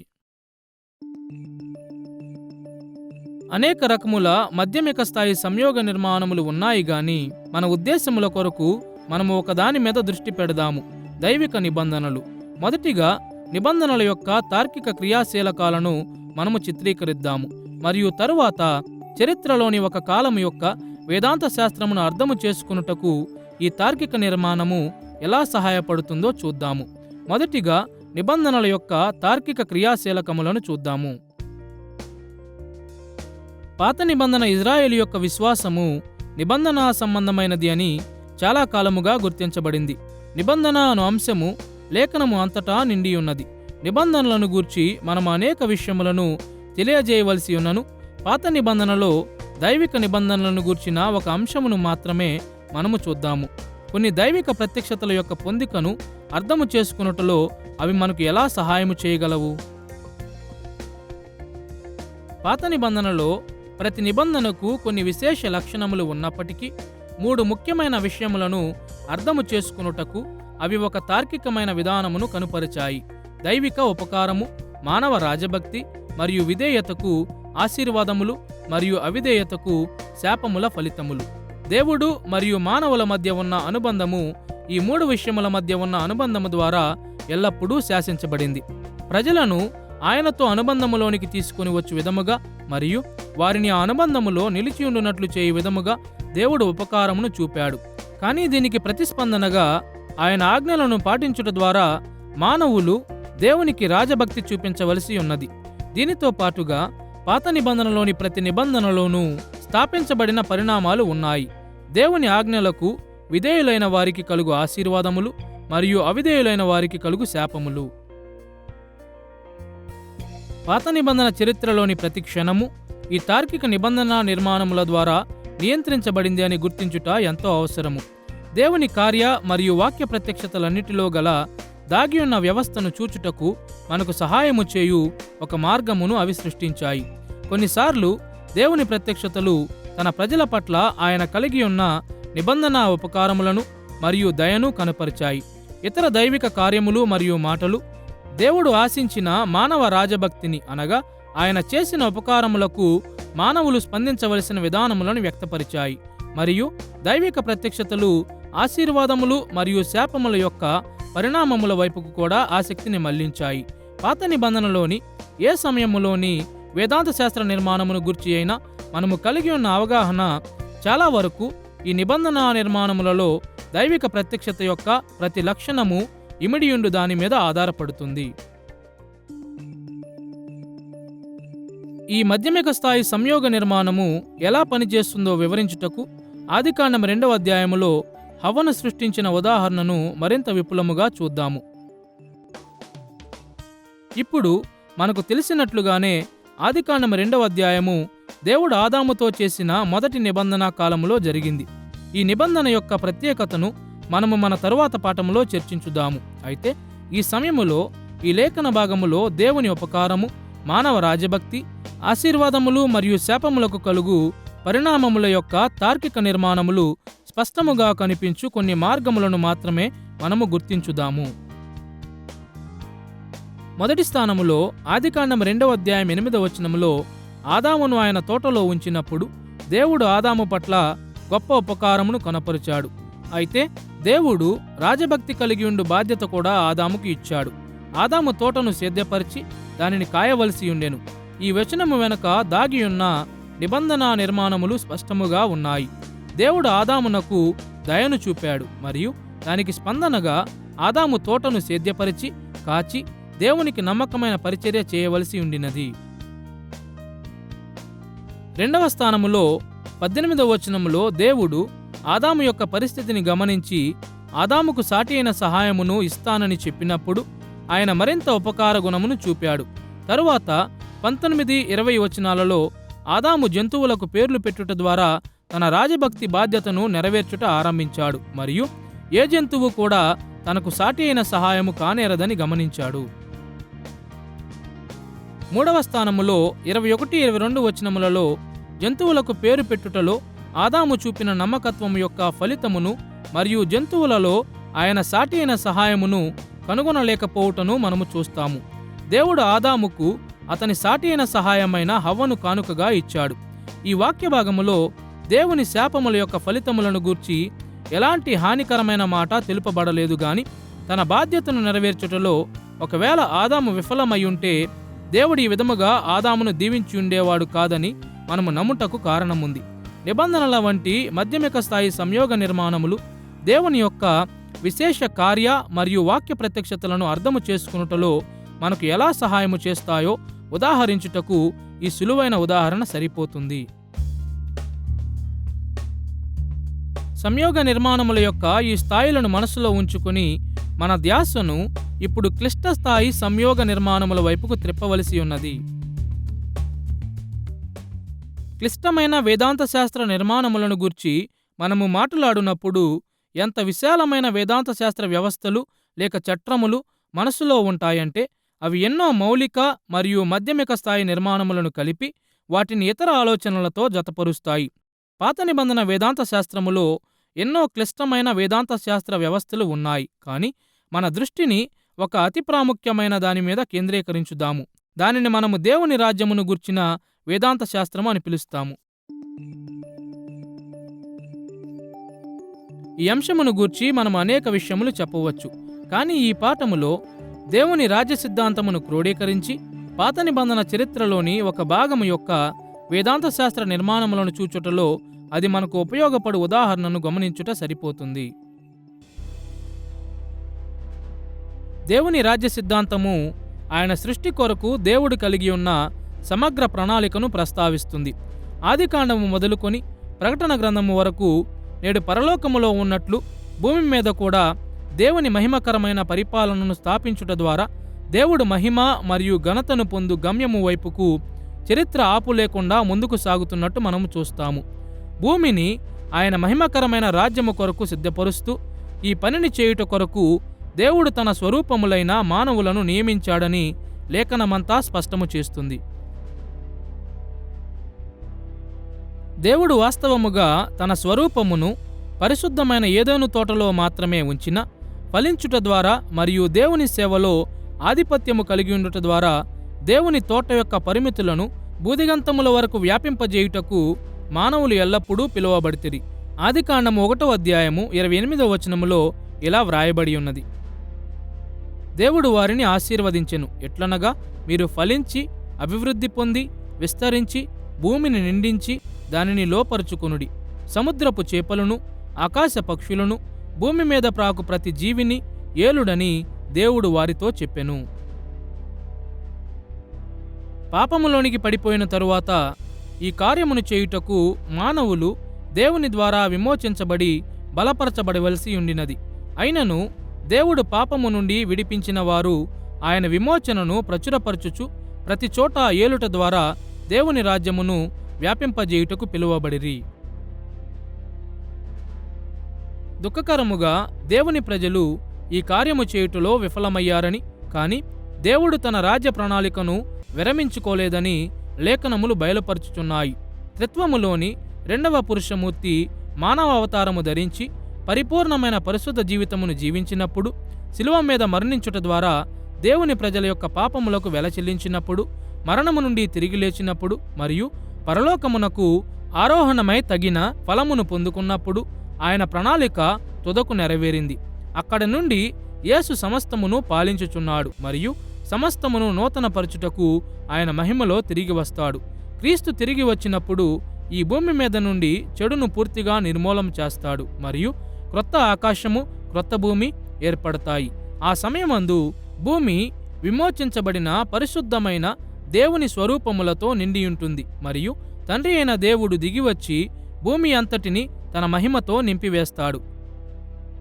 ప్రకటన గ్రంథము 21వ అధ్యాయము 9 నుండి 23 వచనాలలో మనము ఈ క్రింది మాటలను చదువుతాము: అంతటా ఆ కడపటి 7 తెగుళ్లతో నిండిన 7 పాత్రలను పట్టుకొనియున్న 7 దేవదూతలలో ఒకడు వచ్చి, ఇటు రమ్ము, పెండ్లి కుమార్తెను అనగా గొర్రెపిల్ల యొక్క భార్యను నీకు చూపెదనని నాతో చెప్పెను.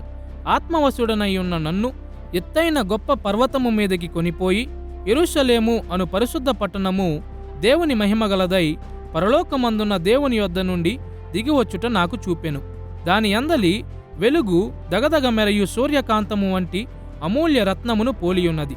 దానిలో ఏ దేవాలయమును నాకు కనబడలేదు. సర్వాధికారి అయిన దేవుడగు ప్రభువును గొర్రెపిల్లయు దానికి దేవాలయమై ఉన్నారు. ఆ పట్టణములో ప్రకాశించుటకై సూర్యుడైనను చంద్రుడైనను దానికక్కరలేదు. దేవుని మహిమయే దానిలో ప్రకాశించుచున్నది. గొర్రెపిల్లయే దానికి దీపము. క్రీస్తు యొక్క మహిమగల రాకలో ఈ కార్యములన్నీ జరగకముందు ఆయన రాజ్యమును వ్యాప్తి చెందించు పనిచేయుట కొరకు దేవుడు తన విమోచించబడిన ప్రజలను పిలిచాడు. ఈ కార్యము కొరకు పాత నిబంధన విశ్వాసులు చేసిన ప్రతి కృషి దేవుని గొప్ప రాజ్య ప్రణాళికలో భాగమై ఉండినది. దేవుని రాజ్యము భూమి మీదకు వచ్చు బైబిల్ దర్శనము చరిత్రలో దేవుని రాజ్య ప్రణాళికను అర్థము చేసుకున్నటలో మనకు సహాయపడు సమగ్ర సంయోగ వేదాంత నిర్మాణమును రూపొందిస్తుంది. ఆయన రాజ్య ప్రణాళిక పాత నిబంధనలో ఆయన చెప్పిన మరియు చేసిన సమస్తము యొక్క నేపథ్యంలో దాగి ఉన్నది. దేవుడు తన స్వరూపము ద్వారా మహిమను పొందుతాడు మరియు తన రాజ్యమును భూమి మీద అంతటా వ్యాపింపజేస్తాడు. ఈ సంయోగ వేదాంత శాస్త్ర నిర్మాణము పాత నిబంధనలోని సమస్త దైవిక ప్రత్యక్షత యొక్క తార్కిక అమరికను అర్థము చేసుకున్నటలో మనకు సహాయపడుతుంది.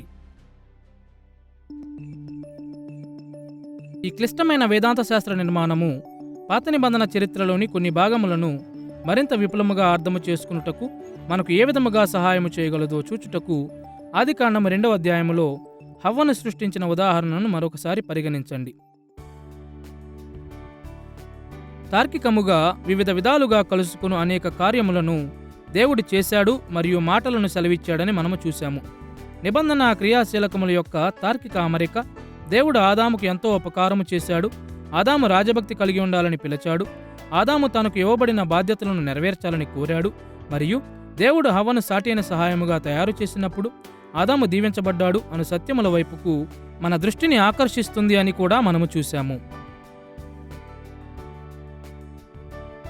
అయితే ఈ వేదాంత శాస్త్ర నిర్మాణములను చూచుట ఎంత ప్రాముఖ్యమైన విషయమైనప్పటికీ ఒక ముఖ్యమైన ప్రశ్న మాత్రం మన ముందు నిలుస్తుంది. దేవుడు ఈ కార్యములను ఎందుకు చేశాడు? ఆయన అసలు ఉద్దేశం ఏమిటి? ఈ ప్రశ్నలకు జవాబు దేవుని రాజ్యమును గూర్చిన వేదాంత శాస్త్రములో మనము కనుగొనవచ్చు. మనము ఇంతకు ముందు చెప్పినట్లు ఆరంభములోనే ఆదికాండం 1వ అధ్యాయములో దేవుడు మానవులకు ఈ లోకములో ఒక ప్రత్యేకమైన బాధ్యతను అప్పగించాడు. ఆయన స్వరూపములుగా దేవుని పరదైసు లేక రాజ్యమును లోకమంతటా వ్యాపింపజేయుటకు నీతిగల సాధనములుగా ఉండుటకు మనము పిలువబడితిమి. కానీ ఆదాము స్వయంగా ఈ రాజ్య కార్యమును నెరవేర్చలేకపోయాడు. ఒక పురుషుడు మాత్రమే ఫలించి భూమిని నింపి దానిని ఏలలేడు. కాబట్టి దేవుడు ఆదాముకు ఒక సాటియైన సహాయమునిచ్చాడు మరియు ఆమె దేవుని రాజ్యములో అతని పాత్రను నెరవేర్చుటలో సహాయపడుతుంది. హవ్వ ఆదాము ప్రక్కన ఉండుట ద్వారా దేవుని స్వరూపము ఫలిస్తుంది మరియు దేవుని మహిమగల పరిపాలన కొరకు గొప్ప సంఖ్యలో ఎదిగి భూమిని సిద్ధపరుస్తుంది. ఈ క్లిష్టమైన వేదాంత శాస్త్ర నిర్మాణము వెలుగులో హవ్వ యొక్క సృష్టిని మనము చూసినప్పుడు సమస్త లోకమును దేవుని రాజ్యముగా మార్చుట కొరకు ఆమెను సృష్టించుట ఎంతో ప్రాముఖ్యమైన మెట్టు అని మనము చూడవచ్చు. కాబట్టి పాత నిబంధన చరిత్రలోని కాలములు వివిధ స్థాయిలలో సంయోగ వేదాంత శాస్త్ర నిర్మాణములను ప్రతిబింబించినట్లు మనము చూస్తాము. మౌలిక స్థాయిలో దేవుని కార్యములు మరియు మాటలు ఏ విధముగా కలుస్తాయో మనము చూస్తాము. మన ఆలోచనను మధ్యస్థాయి నిర్మాణములైన దైవిక నిబంధనలకు మనము పొడిగించుచుండగా దేవుని ప్రత్యక్షతల యొక్క గుంపులు విస్తృత వేదాంత శాస్త్ర అమరికల యొక్క తర్కములో ఎలా అమర్చబడతాయో మనము చూడవచ్చు. మరియు మనము దేవుని రాజ్యము వంటి మరింత పెద్దవైన సంయోగ నిర్మాణములను అన్వయించుచుండగా దేవుని ప్రత్యక్షత యొక్క పొందిక మరింత స్పష్టమవుతుంది. ఈ పాఠములో బైబిలానుసారమైన వేదాంతవేత్తలు పాత నిబంధన వేదాంత శాస్త్రం యొక్క ఏకకాలిక సంయోగమును ఎలా రూపొందిస్తారో మనము చూశాము. ఏకకాలిక సంయోగము అనేది పాత నిబంధన చరిత్రలోని పలు కాలములలో దేవుని కార్యములు మరియు మాటల యొక్క వర్ణన అని మనము గమనించాము. పాత నిబంధనలోని వివిధ రచనా శైలులలో నుండి చారిత్రక సమాచారమును సేకరించు మార్గములను కూడా మనము చూశాము. మరియు చరిత్రలోని ఒక కాలములో పలు స్థాయిలలో దేవుని ప్రత్యక్షత యొక్క సంయోగ వేదాంత శాస్త్ర నిర్మాణములను ఎలా వివేచించాలో మనము చూశాము. పాత నిబంధన వేదాంత శాస్త్రం యొక్క ఏకకాలిక సంయోగమును రూపొందించుట బైబిలానుసారమైన వేదాంత శాస్త్రములో ఒక ముఖ్యమైన కోణమై ఉన్నది.